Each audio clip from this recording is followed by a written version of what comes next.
வணக்கம் கன்னிராசி நண்பர்களே,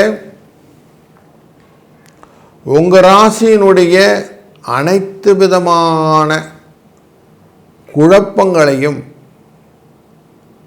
போக்க வல்லது சந்திரனின் பயணம். குருவின் பார்வை துலா ராசியில் மேலே விழுவதும் அங்கிருந்து அவர் சுகஸ்தானம் வரை செல்வதும் உங்களுடைய ராசியின் சுகஸ்தானத்தில் இருந்த 4 கிரகங்களின் சேர்க்கையை விடுபட்டு பூர்வ புண்ணியஸ்தானம் என்கிற ஸ்தானத்துக்குள்ளரே 5 கிரகங்களும் சேர்வது.